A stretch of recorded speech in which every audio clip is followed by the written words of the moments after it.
Hello, Devlin here with you, and welcome to Devlin's Pirate Radio Show. A brand new episode coming your way, and I hope you're doing great today. Thank you for pressing play, taking a chance on me, and giving me some of your precious time, because I know nowadays we're so busy, it's not often that we have time to give, so the fact that you're going to spend some time with me, I appreciate it very much so. This is a very special episode. It might not be one that is going to be for everyone, and I know a lot of people will probably turn this off once they hear what I'm talking about. There'll be a lot of people who might stick around and give it a try. I do have to give an advisory that if you're not in the best of places right now, maybe fighting, the winter blues, or even worse, if you're, just in a dark, dark place right now, this might not be the episode for you. And then again, it might be the perfect episode for you, depending.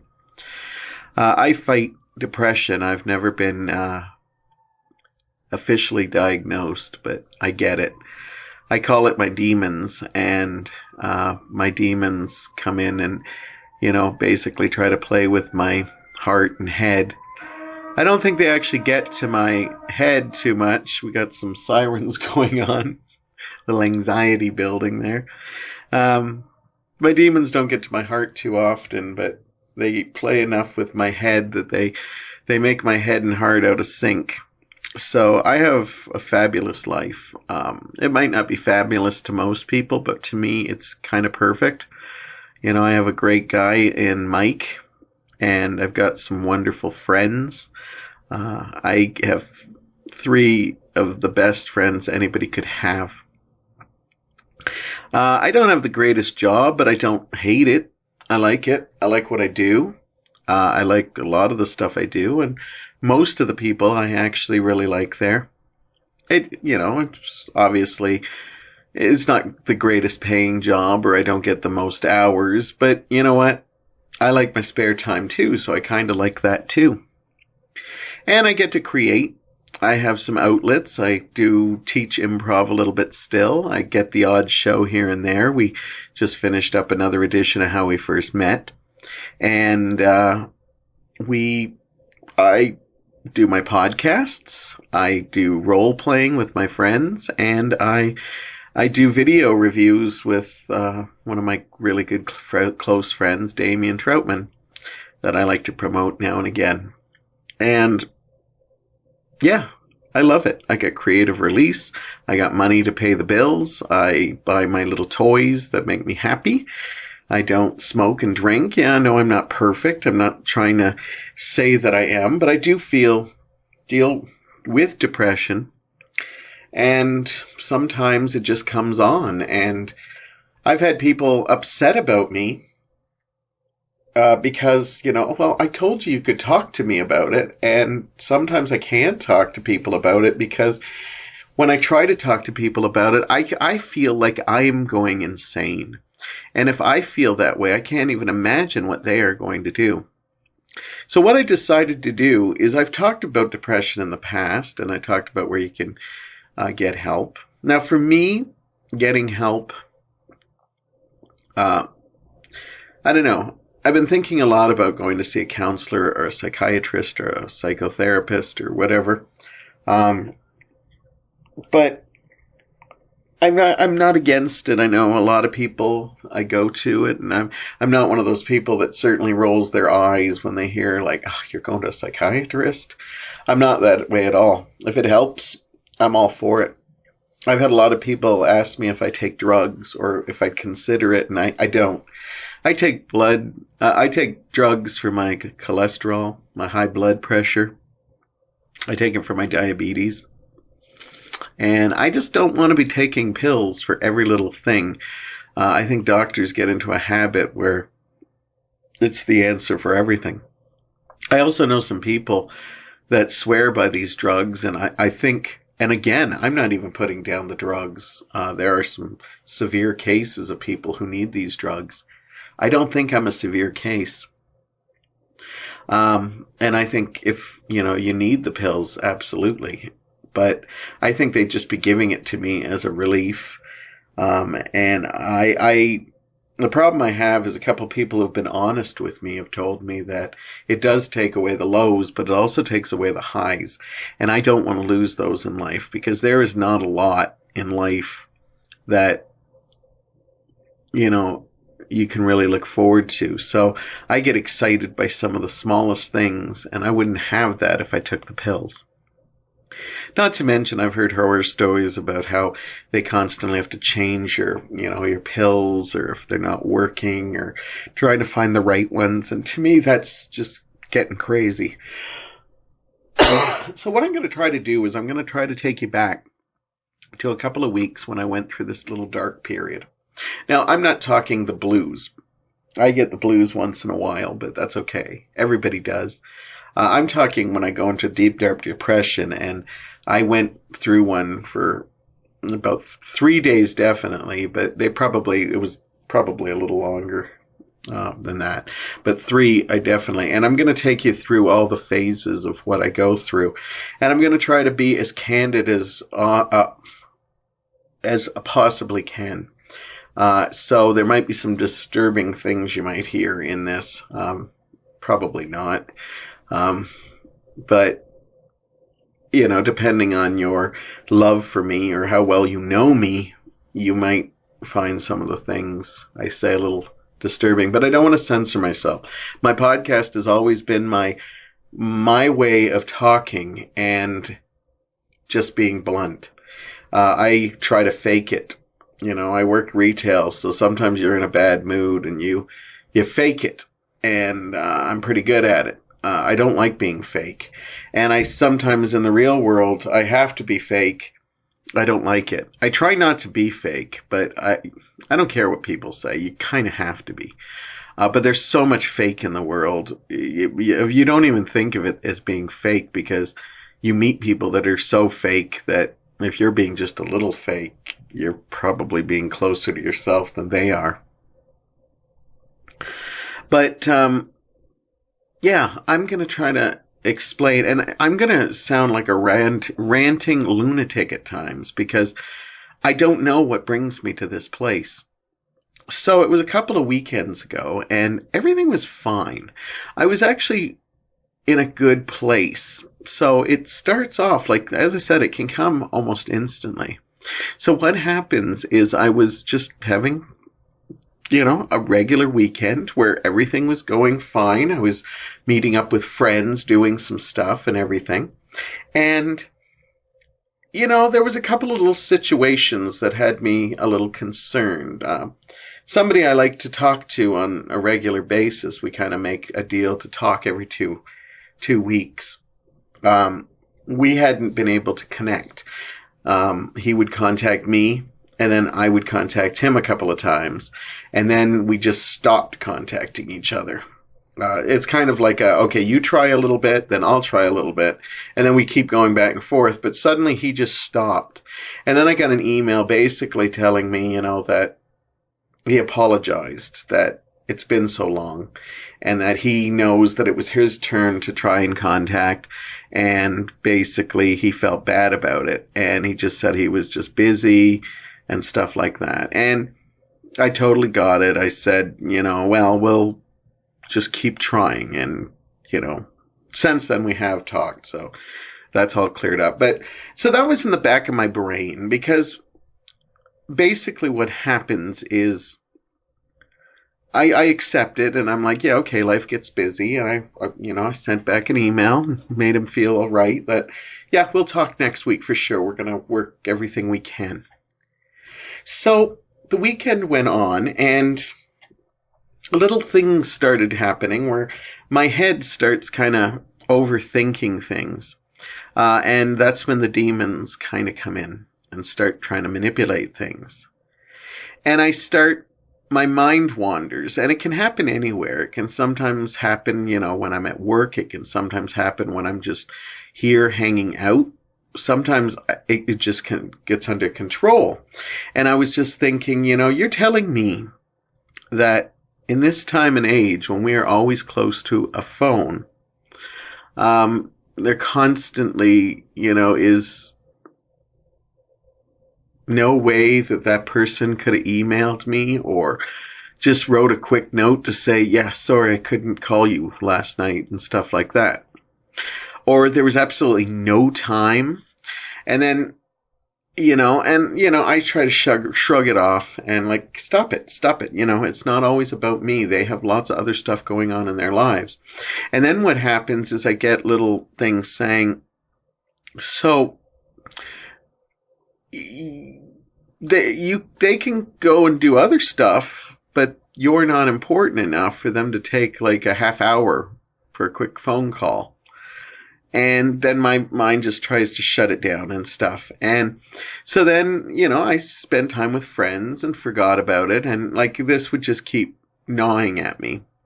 Then a lot of times when I'm on Facebook and stuff, when I'm going through these things, I'll go looking through Facebook and I'll just see a lot of negativity. And it drives me crazy, And I remember somebody posting something about somebody giving out stuff and they were thankful there were still good people in their lives. And a really close friend had actually wrote this post. And I thought, well, that's nice. I'm glad that, he got to see that and stuff. And then my mind comes in and starts playing with my head again and says, but you're always doing nice things for this person. Why is this person making such a big deal of this, but never makes a big deal of the nice things you do for him? And I just, my heart starts getting in the way, and it really is it's like a tug of war. And I'll just be like, well, no, he does. He appreciates the things I do. And then what happens is I start noticing other things. I'll just be like, whenever big movies coming out, like a big Marvel or DC movie or Star Wars or something, I start getting onto the thing and I get who's going, what time's good for you, let's do this, and I set up these big things. And then I just will notice, like somebody on Facebook will notice that, one of those friends that I always contact and stuff went off and did something. I went with this friend to another movie or something. And I just think to myself, I invite all my friends that I can to these things. And I can't remember the last time, I got an invite to, and then my head, and again, my heart is saying, no, it doesn't matter. I spend lots of time with them. They're allowed to spend time with other people. But I think, you work so hard to make everybody happy, and then these things happen. So I'm still fighting it. Everything's fine. So on the Sunday night beforehand, I had a friend over, and we, I'll say who it was, because, he didn't depress me or anything, but unfortunately he was there to see me starting to fall apart. Damien came over for us to watch a movie and do a review. And I was excited because I was going to show him one of my all-time favorite movies. He doesn't like when I reveal which one, so I won't. But it was one of my all-time favorite movies. It was kind of a drama movie with some comedy in it. And I absolutely adore this movie. And I knew it would get me emotional. And I was a little worried about that because I didn't think I was in a dark place yet. I thought, okay, my head's just playing with me, but I wasn't in a dark place. So when he comes over, we always talk a bit. I ask what's going on with him. He asks what's going on about me. And I started talking, and I started talking about all this stuff and that. And then I realized I got to stop talking because I'm starting to feel like I'm just starting to feel like I'm talking like a lunatic again. So like he's very good. He's like, well, look, I'm here for you and stuff. So talk to me and stuff. And And basically what happened is I said, okay, let's put the movie on. So we got the movie on, and he enjoyed the movie, but didn't enjoy it as much as I thought he would. And I was blubbering like a child. I hadn't seen the movie in ages, and when this movie first came out, I saw it over and over again because it's all about like brotherhood. It's all about it's kind of got a mixed ending. It's kind of happy but sad at the same time. And I cried all the way through it. So when we did the filming, I had a hard time. Actually, I got through the filming, and when this one gets released, and it's going to be released pretty soon, so if you're interested to see which one, you'll kind of get an idea. You can see, I think it actually made for a good review, but you can see that I'm physically unhappy that he didn't like it as much as I thought. Now, this is more my emotions going on it. So when we finished the review, we watched it, which we always do, and we had to stop it a few times because I was losing my mind. And I started like bawling and crying and losing it, and we started it up and then we stop it again. And now my body I could feel the demons were like really grabbing a hold on me. And Damien was really great with me, and it was like, I'm here for you. Do you want to talk? We don't have to finish watching this. We could do this. And I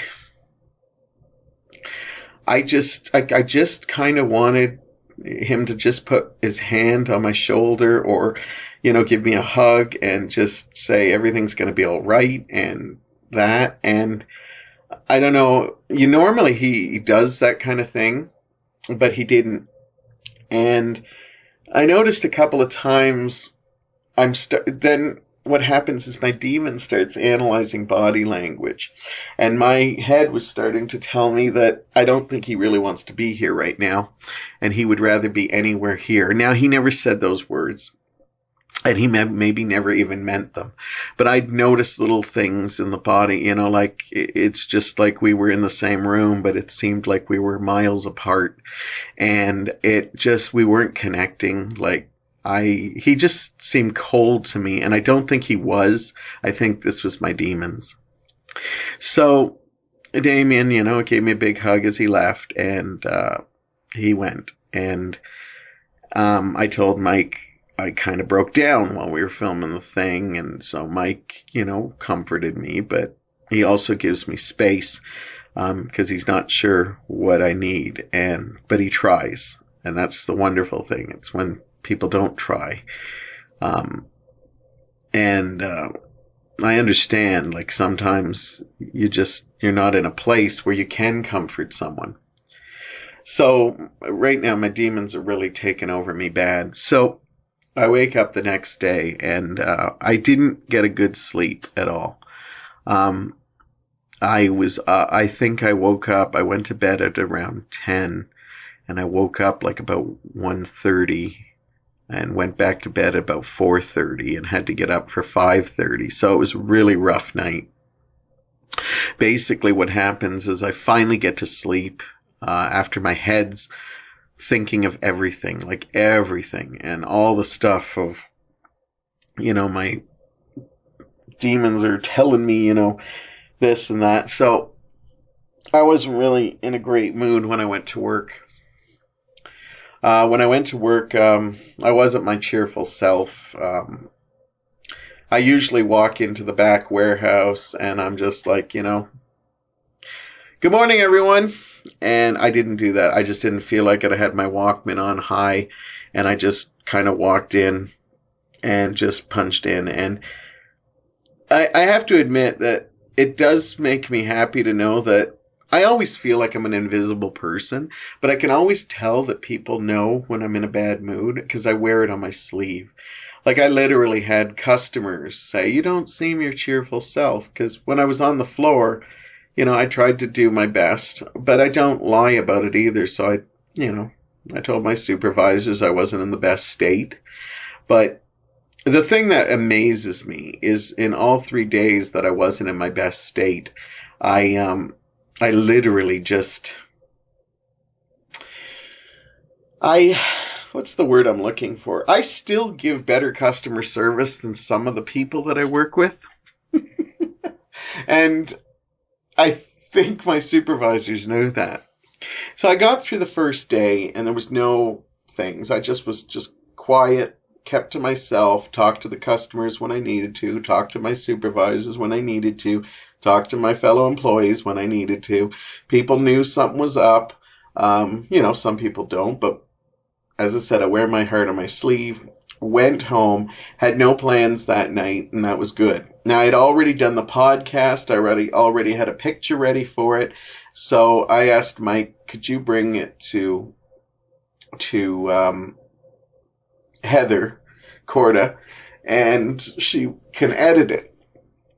And I had hit Facebook already and already did some things that I always said I shouldn't do, where I basically put my status, my feelings. I'm always torn by it because I made a promise that I was not going to do this as much. And I think I've toned it down a bit. But I also get people telling me that I'm brave because I'm not afraid to show my feelings. A wonderful thing I saw, Heather and I have been watching 13 Reasons Why. She had never seen it. I wanted to see it again. And in that movie, they tell the girl who eventually killed herself that her pain is important for other people to see. It's a lesson to them. And there was a line that I just blew me away when I heard that. And I realized that I might be in a similar boat. And my pain is important because people have told me, thank you for being so real. I wish I could do that. Well, I'll tell you, it's not easy. I've lost a lot of people. Like, they sometimes show up when I'm in a happy mood. Like, I literally can post something like, I really don't want to exist right now. And people don't know how to. So sometimes I get like kind emails, just little notes, which they help. Do not get me wrong, they help. But a lot of times I don't think people even see those. Like my statuses, or just avoid them like the plague. And then, a couple of days when I'm in a better mood, I'll write something like feeling happy today, and I'll get like 27 likes. And, and obviously people will go to you on happier days than others. So anyhow, I posted a whole bunch of stuff. I changed my picture, though I didn't change it to something negative. I put something positive up of it. But, my cover photo was kind of negative, and I just decided, okay, I'm not posting on Facebook after this. So I left it a little ending, like really dark. I wrote something like, I'm not sure what's going to happen. I just don't really want to exist right now. I love that I have people that love me. But I think being dead, they'll just still learn. Like, I'm not offering them anything new anymore. And I think my death would actually help them more. Yeah, they'll miss me. They'll be upset. But at the same time, if they claim that I helped them through things, then I'll still be there. I'll just be like stronger, like something like, Ben Kenobi, with the Force will be stronger when you strike me down, or whatever. And so I was in that kind of mood. So I posted almost like a farewell on Facebook and said, I don't know where it's going to take me, but I might be back in a couple days. We'll see. I didn't post anything. I'd still check Facebook, get my little notes. I'd thank people, not a lot, but I would just thank them for taking the time, because it does mean a lot to me. And so Mike went and brought the podcast down, and I literally just went to the couch, laid down, and that's not like me. I usually just sit and watch TV, but I just laid down, got some pillows, got a blanket, and I just watched crap stuff on my Roku. I just, top 10 burger sandwiches, and it didn't matter. I just anything. And Mike apparently gave the podcast to Heather, and Heather wondered if she could just come down and say, hello, give me a hug. And Mike just said, I don't think now's a good time. He's just dark. And, she understood. And then Mike came back and just kind of watched with me and sometimes gave me some space, other times just sat there. I was a little bit trying to be jokey with him and stuff. I always tell him. Then that night he tucks me in and yeah, he tucks me in. I usually go to bed first and he'll come in to see if I'm fine. And I don't care if you think that's lame or sweet or whatever, but he does, and he just checks on me. And I told him, this isn't you. I'm happy with our life. This isn't you. This is my head. And he said, yeah, I know. So I had a couple of hours to do in Senior's Day. And so I had a couple of hours beforehand to try to get my head in a better spot.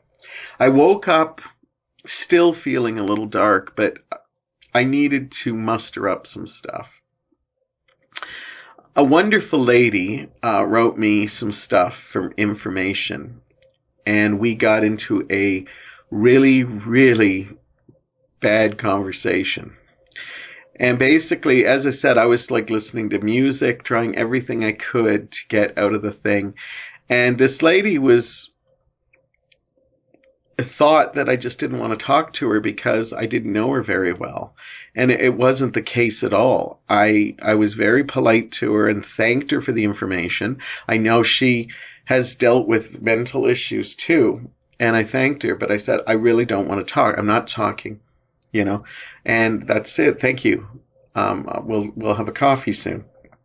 And she kept emailing me back and made things a little bit, not worse because it was me too, but she started writing dialogue for me. Like, I understand you don't know me very well. You don't want to talk to me. Oh, you should just tell me honestly what's happening. And that's it. And I was like, this is fucking up my head even more. So I wrote and I said, look, I do appreciate everything you said. I am not talking to anyone. My closest friends, I've got 3 awesome close friends. I'm not talking to any of them because I don't know how to put into words what I'm going through. These are my demons. They're fucking with my head. The stuff they're fucking with, I don't necessarily believe they're giving me that. So I said, please, look back at the things. You were writing dialogue. I never said any of these words. I know you've dealt with mental health. If I had any questions on mental health, and this was absolutely true. She actually mentioned a couple things I'd like to talk to her about, but I have to be in a better spot before I can start dealing with stuff like helping other people. And some of the information she gave me was absolutely amazing, but this writing dialogue wasn't helping. So finally we got that straight, and I told her, look, I have to go into Senior's Day. It's the hardest day at Value Village to get through. And I have to be in a place where I have to put on a smile and pretend everything's okay. So she finally sent an email and said, okay, I apologize. You're right. I was kind of writing dialogue for you and stuff. And thank you for saying that. I was just afraid I was losing you as a friend. And I wrote her another email just quickly saying, our friendship has just begun. And you haven't lost me. It's just I get like this. And I don't like being like this, but this is how I deal with it. So we made arrangements. We're going to make arrangements to get together for a coffee and stuff. And as I said, I'm in a better spot right now. I forgot to mention that at the beginning of the show. I'm not depressed while I'm doing this. I just decided to go relive this to deal with what I'm going to deal with. So when I got into the bathtub, I before I went to Senior's Day, I got my music on, and I put my bubble bath in, trying to like just a little bit of relaxation before I go into work. And I just sat there, and I can't remember what song came on, but a song came on that was kind of I don't know, it just got me in a I'm trying to find the right words, so I apologize. It wasn't a dark mood, it wasn't a blue mood. It got me into a kind of a fake sense of security and sincerity. And we have this thing that has, it's like a bathroom caddy, and it has like lots of stuff in it. And I saw the scissors that are there. I sometimes trim my goatee in the bathtub. I'm telling you way too much stuff here. And after I trimmed my goatee and looked in the little mirror, I put the little mirror away, and the song was playing, and I'm not proud of this. I started, not deeply, but I started cutting my wrists with the scissors. Now, I wasn't trying to cut deep. I just liked cutting the lines and then watching as the lines were disappearing. Because I didn't cut deep enough to leave scars. I'm looking right now and no, I haven't. I've actually, in the middle of the night, I've actually cut my legs with, sometimes when my toenails are too long, and they've left scars, but these weren't. So this was just, I liked making the welts, and then the welts would go away. And I constantly considered, how easy it would be to just, see how deep I could go. But something still kept me from even leaving a scar. And I put that away, and I got through Senior's Day, and I actually got through pretty fine. I think a couple of times I got agitated, but I think I handled it well. Again, my supervisors knew I wasn't at the best spot. A lot of people at work, I could tell on their faces that they didn't know what to say or do. A couple of them did make the attempt, and thank you. Not that they're listening, but if they were, thank you for actually saying something. People call me brave when I talk about stuff, but I call people brave when when they are not afraid to address me. I have a lot of close friends that kind of just ignore me when this is going through, and I cherish every note that I get from people, and sometimes I get notes from people that I barely know. And then there are other people. Now, I don't blame them because I know that not everybody can deal with this. But when I'm in the dark place, my demons are telling me that they don't give a fuck. So I'd get a couple of notes, and I'd get even notes from, Mike was always looking out for me. Corda was writing me nice notes. My friend Damien was sending me little things just to let me know he was thinking of me. And then basically what happened was I got home and I decided I'm going to try to be creative. I'm going to do something creative in the evening. I still wasn't ready to go out, but I was going to, just do some stuff on the computer and stuff like that instead of just sitting watching useless TV. And I still went to Facebook, but I didn't post anything. Even Mondo Nostalgia, I kind of said, I'm taking a break from it, and I'll come back in a couple of days with that. And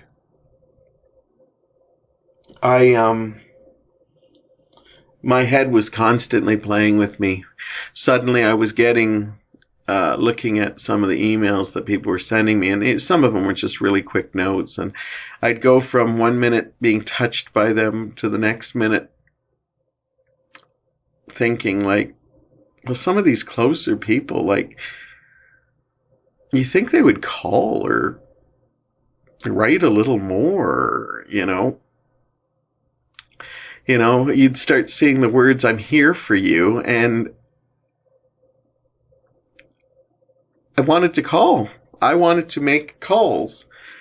And I thought, no, because if I make a call and these people that keep telling me that they're here for me all the time didn't respond, I understand if they're busy and they can't answer and they tried to call me back later or sent me a quick email saying, oh, sorry, I was busy or something.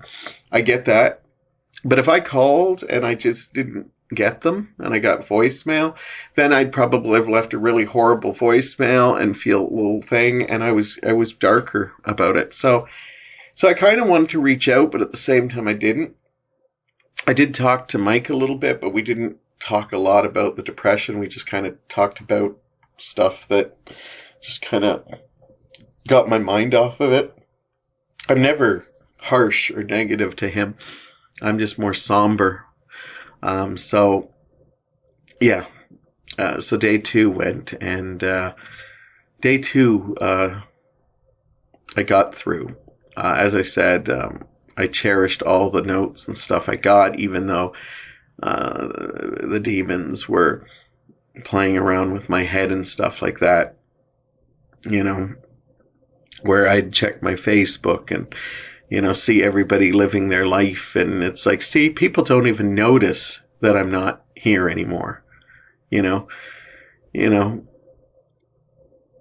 Again, the demons are playing with my head, somebody wrote me a quick little note and I appreciate it. But, they say they're my closest friend, but they're posting all this fucking negative stuff about, Trump or, stupid things, Tide Pogs and stuff, or they're writing statuses that are longer than, they tell me that they can.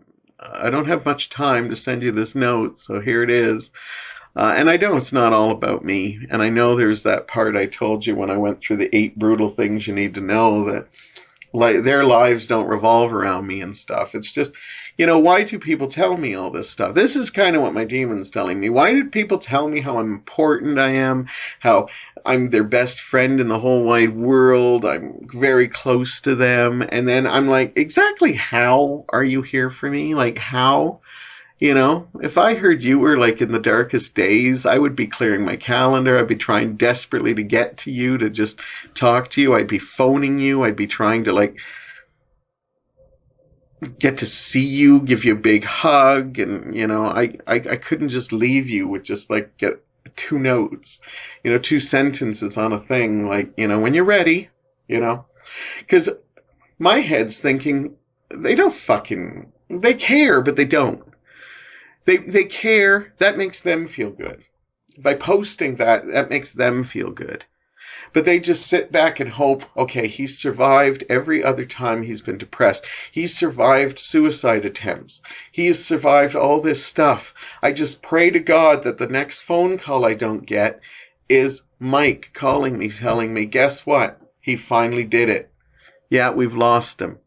They just pray that they look for that status that says, I'm in a better place now, thank you. It wasn't coming on Tuesday night. And Wednesday night it wasn't coming. And Wednesday night my mood took a dramatic shift. But I was all over the place. I was a wild man. And I'm going to take a short break and we'll get to that. And if you're still with me, thank you. Thank you for being here with me. I know some of this isn't easy for you to hear, but I wanted to just go through it. And a lot of you probably feel this way too. And you're not alone. It's important for you to know that you are not alone. We'll do a little bit of a break. And we'll be back on the other side. I'll tell you how Wednesday went, and then Thursday was a much brighter day, keeping you on a positive note that it was only a few days. But Wednesday, that'll be up next. Please remember to replace the speaker on the post when you leave the theater.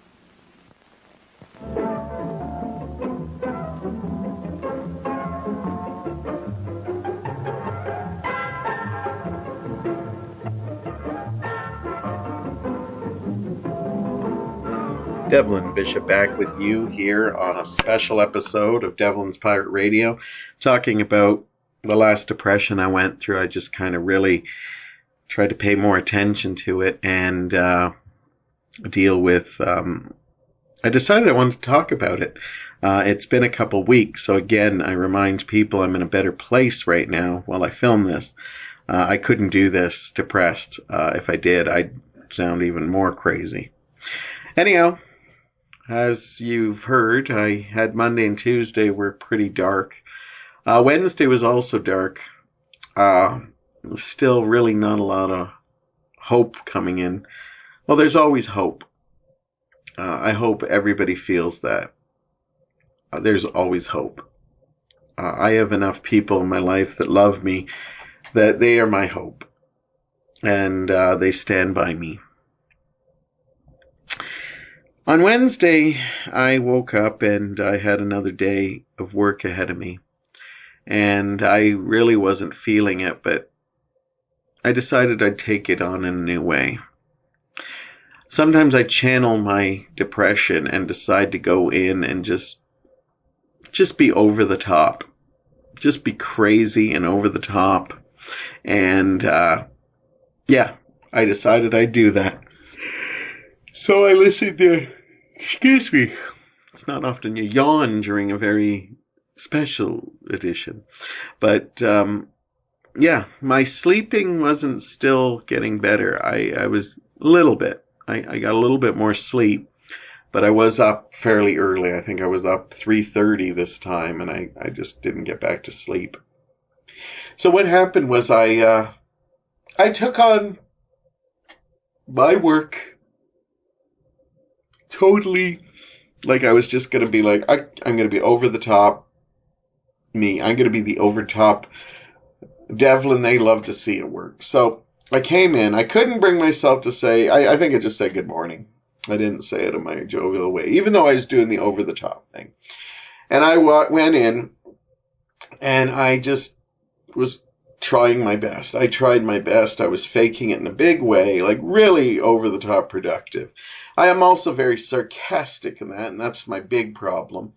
And I can be a little sarcastic. I'm not a big fan of sarcasm. I do use it, but I don't use it as much as other people use it. So I basically was, snarky a little bit to people if they were snarky to me. I was never snarky to people unless I felt it. If, I read some new, emails at work that made me laugh, I just out and out just be like, oh my God, really? That's a thing now? So I was just over the top. And this didn't last. It was just too outrageous. It wasn't real. It was nothing. And I was called to cash, but luckily I wasn't on cash that much that day. And thank God I wasn't, because I probably would have lost it more. And then basically I was on cash and they were getting ready to take me off cash. They could tell, yeah, we need him other places. And luckily I wasn't on cash. Basically they had other places for me to be. So they were winding down my cash thing. And a lady had come and just did this shopping. And she put a lot of the stuff she didn't want on this big table. And like this other cashier's place. And then she left, and I put my sign up and I was closed, and I decided, well, I'm going to clean that other cash off but of course I was sarcastic about it because this is the way I did it. And I basically went and cleared some of the stuff, and then when I pulled one of the things that she had, I'm not even sure what this was. It was a big plastic folding thing, almost like something that you would put up to get privacy, like if you were writing a test or something, or maybe something that was connected to a desk that, had a privacy thing. But the first thing I noticed about it was it had the Target logo. And for those of you who are regulars with me, you know that I worked at Target for the 2 years that they ran in Canada. I met some wonderful people. In fact, some people that were absolutely, changed my life. And as much as I have no problems with my new place, I just lost it. Because Target was kind of a magical place. I had so many really close friends that, a lot of them told me that they were going to be close and, life gets in the way, and they weren't. And I suddenly just was like,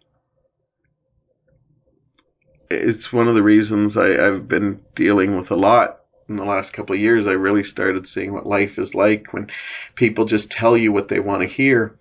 So anyhow, I picked up this Target logo and I just kind of almost dropped it. And I just started crying right there, and I tried to hide it. And then one of the supervisors came over and said, "Are you all right?" And I go, "See, this is how it is. I can barely look at something without crying, and this is where I used to work, and it reminds me of a place that I really enjoyed being at. I'm not saying it was a perfect job, but I had a perfect team, and my time at Target was bittersweet because of the fact that I absolutely loved the people I met, but after I learned lessons about how people who say they'll be there for you aren't there. And it was just rough. So I took a couple of minutes where I just got some air. And luckily I had a supervisor that was very great about that and said, "No, go grab some air." Then I went to put the stuff away. And then I'm lucky enough to work with a lady that was from Target. And, and she saw me and she said, "Are you all right? You look like you're..." And I said, "No, I'm not okay." And I showed her this Target thing, which I was getting ready to put back. And I literally just started breaking down because, she was from Target and she gave me a big hug and just grabbed that thing from me and said, "I'll put it away. You don't worry about it. You just go and, get yourself together and get back on the floor and stuff." And, yeah, it was crazy. And so I was pretty emotional. So I stayed quiet again. My big over-the-top sarcasm didn't really work. And then I basically, I got through the day. And then my big boss walked by and said, how's it going? Really positive. And I said, "It's okay." And I get the feeling the supervisors must have talked to them because there was no way in my okay people who know me very well would have been able to sense it. But no offense to my boss, he's a very busy man. He doesn't really spend a lot of time with us. So I don't think he would have picked it up unless he got a heads up. And everybody, I was 3 days like this. And he basically took me aside and said, "Oh, you don't sound like it." And he was really sweet and said that, they have a thing that we can call and contact, and it's a free program that we can get counseling. You could talk to people and stuff. And I really appreciated it. And I really appreciated that he even took the time because I know he's a busy man. And it made me feel a little bit better, but I was still very, very emotional. And then basically what happened was I tried to get through the day, and I was even kind of joking with some of the people at work and stuff. But there was times I'd hear a song and just tears would run down my face, and I just get this infinite sadness. So I got ready to go home, and I was called to the office again by one of my other supervisors. And I thought to myself, "Oh, I hope I'm not going to get in trouble." Or I honestly thought that maybe my sarcastic tone in the beginning, somebody may have heard it and somebody took it the wrong way and I was going to get written up or something. And I basically came and I went to the office, and they actually the big boss arranged for me to have a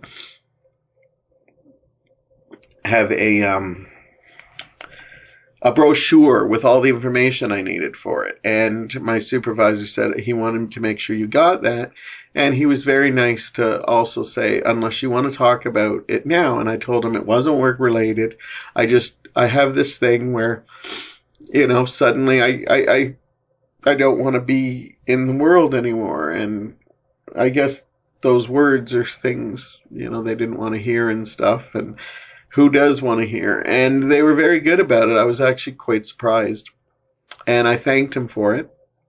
I couldn't promise that he'd use it. I asked him point blank, did it affect my performance in any way? And he was honest and said, "Honestly, you were still doing your job. You weren't as chipper as you normally are on cash near the later part of the day, but it didn't affect it. Your customer service was still good. You just weren't as exuberant as you normally are. And I went home. I was kind of in a little better of a mood.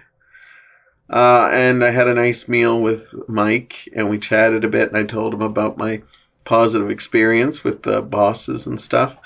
And I told him that I might actually consider calling it sometime and at least looking into it. And Mike thought, well, if that's what you want, then you should do that. Then what happened was I went and hit Facebook, and my mood changed again. So remember, at this point, I'm feeling a little better, but still not perfect, because I don't, as much as I snap into it pretty quick, I don't snap out of it as quick. But as I kind of explain here, it was kind of building, so maybe I didn't snap out of it as quick as I want to believe I did. So basically what happened is I went to Facebook and realized that it was Let's Talk Day, the Bell Canada promotional. Now let me get something out of the way with Let's Talk. This is something that they started, and it raises awareness for mental health. And some people are all aboard on it, and some people think it's crazy, because a lot of people, I've heard some people that work at Bell, they don't really help people with mental health that work there, but, so they, have a lot of employees that are disgruntled and say you shouldn't promote that. I noticed also in other people that said, well, I want to talk about mental health, but at the same time, I don't want to promote a phone company for doing it. Now, last year with Let's Talk, I noticed a lot of people posting the Let's Talk stuff. There wasn't as many this year, but last year there was tons. And people posted on their site, if you need me, you call me anytime. I decided to take it one step further, and I stayed online for 3 hours about. It might have been 3.5. And I literally talked to people online and made a lot of arrangements to go out for coffee or to go talking, or sometimes we didn't even talk about anything. It's just I was there for them. And I said, oh, Let's Talk is today. Damn, I'd like to go online, but I can't today because I'm just not in a great place. I checked my emails, and the demons were still there. This is when I checked it, because when you're not on Facebook as much, and people are worried about you, because you left a cryptic status about wanting to, maybe, I don't know, I might not be around much longer. And then suddenly, you get all these, well, not all these, but a couple people look out for you. Even your best friends. And, the people that are like, I'll always be there for you. I will always be there for you. And then I noticed, 24 hours later, there's no follow-up. There's nothing. There's nothing to follow up. And I'm thinking, if I had a friend who I knew was in a dark, dark way, I would consistently be checking up on them to the point that, yes, they would probably get sick of me. But you know what? I wouldn't care, because they would constantly know I was there. I don't have this same problem. I wasn't online for a couple of days, so I pretty much have already vanished. As far as I'm concerned, most people probably thought I was dead at this point. So I decided that this was kind of funny. All these people saying the words. Again, a lot of times they say the words, and bless their hearts for saying it, because they probably indirectly do mean it. But that the ones that are constantly still looking up on you and checking on you, these are the people you need to keep close, because these are the people that care about you. Not that the ones that say it and don't back it up don't, but it kind of does hurt a little bit when you have, close people telling you, I will be there for you. Well, what's your definition of that? Is just that to write it to make me feel good? Because you could have backed it up. Even if, send me a smiley face or a heart or I miss you or something.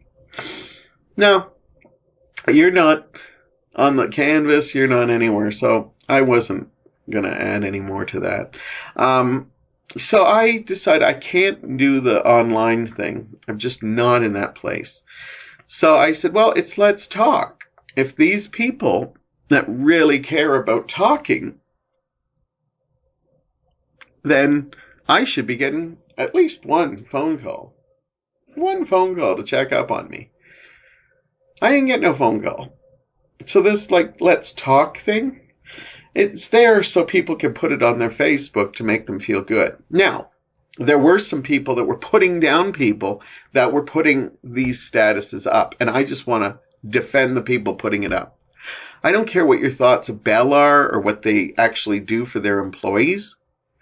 Even though they put that up and may not care, I would rather you put that up and then maybe call somebody you haven't seen in a while, or call somebody who may have lost somebody who might be in a bad place. Call somebody that you visibly know. I left a status that visibly told people I was not in a good place.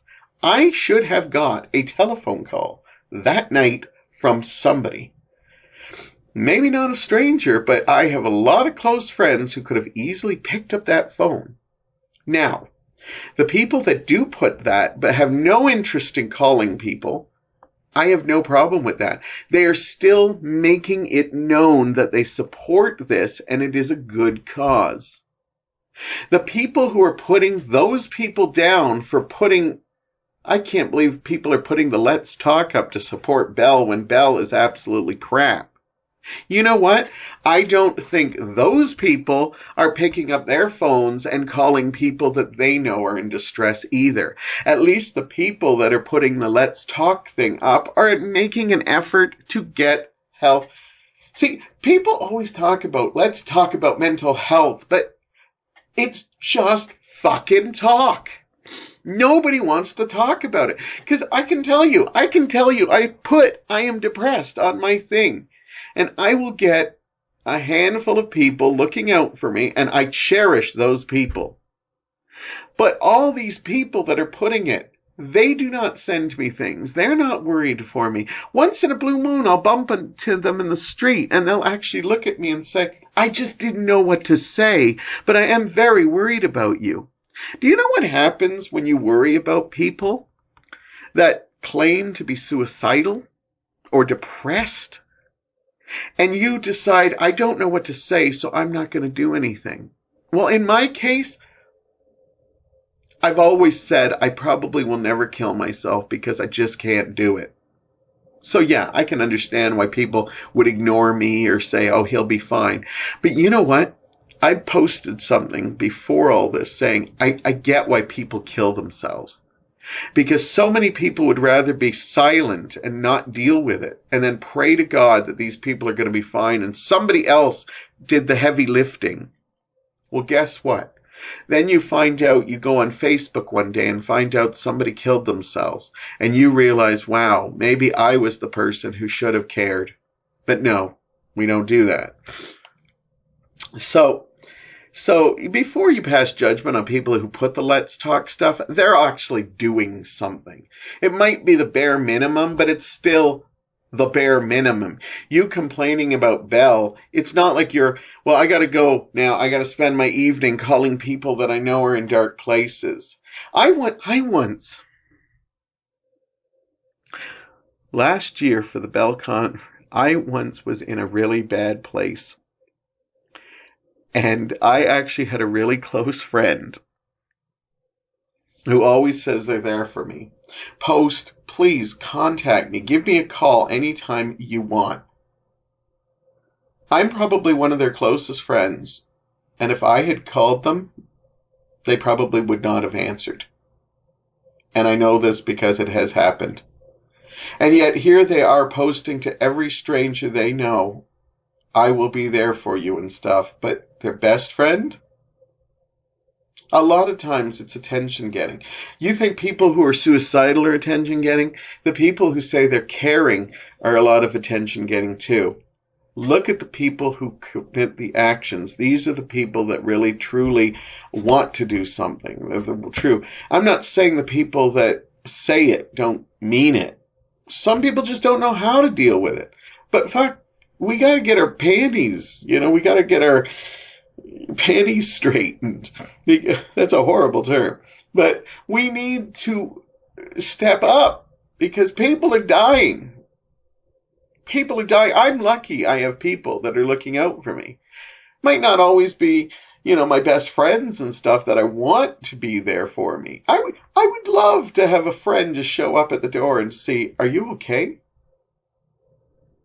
That would be amazing. Don't try that. I don't want just everybody showing up at my door. But if you're really close to me, it would be nice. But I got no calls. I got no calls on Let's Talk Day. I got no calls from people who were posting Let's Talk. I got no calls from people who were putting down other people that were putting those calls. I didn't get calls from people who told me that they would do anything to help me make it right. So the next day I woke up, it was Thursday, and I decided I was going to try calling the thing. I had a day off, so I'm going to call this number that work gave me and see where it went. I called the number, and it basically was for emergencies. Now, I have this thing where I'm always worried that I'm going to take up their time, even though they probably have multiple telephone lines. And I'm always worried about, well, what if I'm holding up a line that somebody was really an emergency? This is my martyr thing coming through. This is my Superman complex.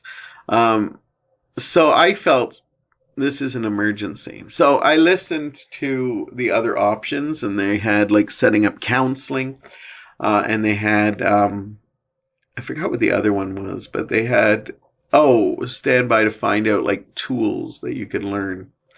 I wasn't ready to settle counseling, and I decided, well, I'm going to go look on their computer, because they had a computer site that you could read stuff to help you deal with things. And so I did. I made a profile. I went through the work thing, made a profile. Then when I got to the stuff you could read to help you learn with things, not a lot of stuff really applied to what I was dealing with, which scared me a little bit, because I said, how crazy am I? Like, how insane am I? And basically what happened was I decided that I started analyzing myself. I know that's not a good thing to do, but I realized overthinking was what my demons really were. I could manipulate every situation and put it into a negative light, even though my heart was fighting it. And what happens is when I get to a point, my heart starts following through. And, even if my heart's telling you, but that's not what he's thinking. He loves you. They care about you. Everybody loves you and stuff. And my head's like, look at the body language, Look at, how they're acting towards you. They're saying these words to make them feel good. And if it makes you feel good a little bit, then they've succeeded. But they're not going to follow through on that and stuff like that.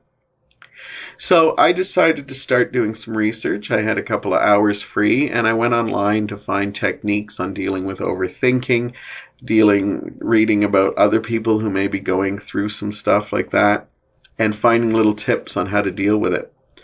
And I started playing really positive music, and I kept in a positive thing. I was meeting Mike to go do groceries and stuff. And I think Mike was, I wait for him by the car. And when he opened up the door, I think he was surprised to see my smiling face there. And he asked how I was. And I said, I'm doing a lot better. And I told him that I did try the work thing, and I did set up a profile. So if things get bad again, I can actually go to counseling, or I will set up counseling possibly. Like, it'll be something I think about. Then I told him I looked into other things, and I think they're helping. I already started using it, as in the demons were starting to, Thursday afternoon, I still hadn't heard from people, checking on me for a bit, and I was already, my head was telling me, see, they're so worried about you. They've gone 48 hours now without sending you even a little message. And, 48 minutes is dangerous when you're dealing with somebody who's in a bad place. So I basically worked on it, and I reminded myself that there's only one real person who can get you out, and that's you. And I forget that sometimes, and so my heart started dominating over my head. I started using some of these rethinking tactics, and I'm also hoping to talk to some other people. As I said, I'd like to talk to that lady who we had some issues with earlier in the week, but then we worked it out, and I'd like to talk to her about things because I don't want to live my life like this. I know this is my life. And if I don't want to take medication, or if I don't want to, do things, I'm going to have to find ways to deal with this because this is my life. Some days I can deal with being all positive and stuff. But there are times when the world just takes me down to another thing. I also had a nice conversation. I was finished work and I bumped into one of my customers. And he's a really sweet, spiritual man, teacher.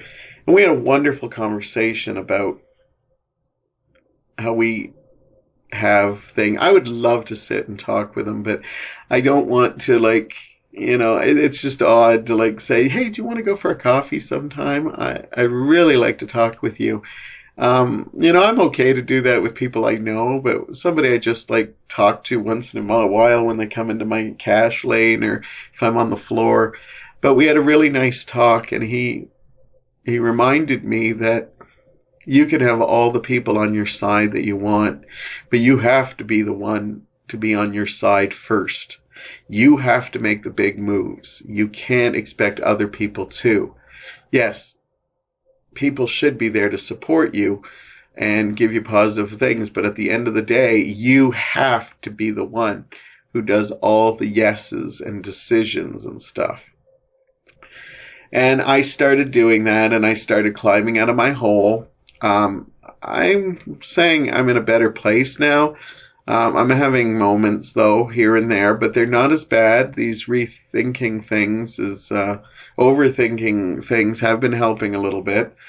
So we'll see how it goes. I'm also trying to be more blunt and telling people stuff, because sometimes I want people to think for themselves.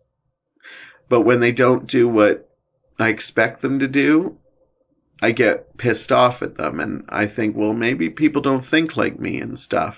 And then so I've been a little bit opening. That is something that hurt me. That is something I didn't like, and I tell them, and that's been working too.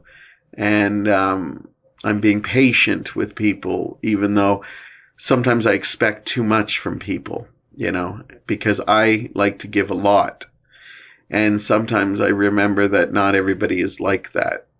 And I've even had people tell me you're selfless, and there's not a lot of people like that in the world anymore. So anyhow, if you're going through a dark period, I'm lucky I do have some friends, but in the end, you have to make that decision. If you did listen to this and you're in a bad place, my words won't help you. They might help you a little bit, but my words aren't going to get you to your next step.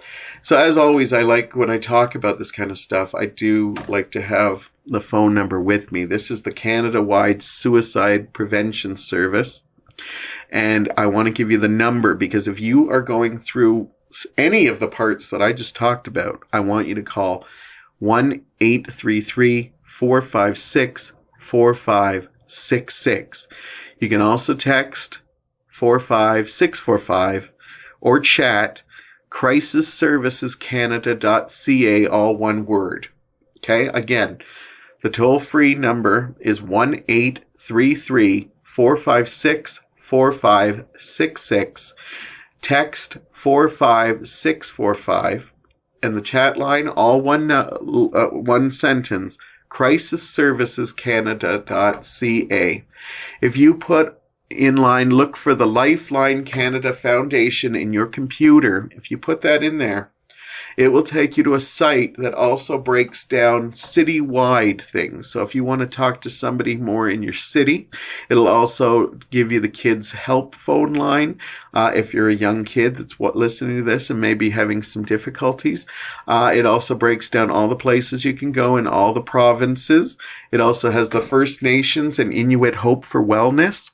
the Canadian Indian Residential Schools Crisis Line, and there's also a Trans Lifeline. There is a ton of information. I know we want our friends to help us. Some of us don't have those friends. I'm lucky to say I do have friends that look out for me. And, I wish there were more. But you know what? I could have hundreds of people supporting me, but until I say I need help, it doesn't matter how many. I could have 1 million friends backing me. They're not going to put me in a good mood. It's when you finally say, you know what? I've got 1 million people on my side. They need me to fight too. So that's why I gave you those numbers. I want you to fight too. We need to not only survive, we need to thrive. And I'm going to constantly talk about this. I'm also going to talk about my paper fluffy stuff like movies and stuff as well. But I wanted to dedicate this hour, especially, this time of year, after Christmas, some people have problems with the weather and it puts them in a bad place. I hope I've helped in some way. And if I haven't, and you think you're still in a dark place, please contact the lines I said or go to the Lifeline. Let me make sure I get it right. The Lifeline Canada Foundation, which has a website with a whole bunch of other places. This wasn't easy to talk about, but I am in a better place. And as I said, I couldn't have talked about this in a dark place because it would have been bad. I constantly want to try that one day, and maybe I will, but you'll get there. I believe in you, and thanks to all the people who believed in me. And if you did take the time to listen to this, even though you knew it was going to be a little darker, thank you. It means the world to me. I'll be back next week, and I'll be talking to you all very soon.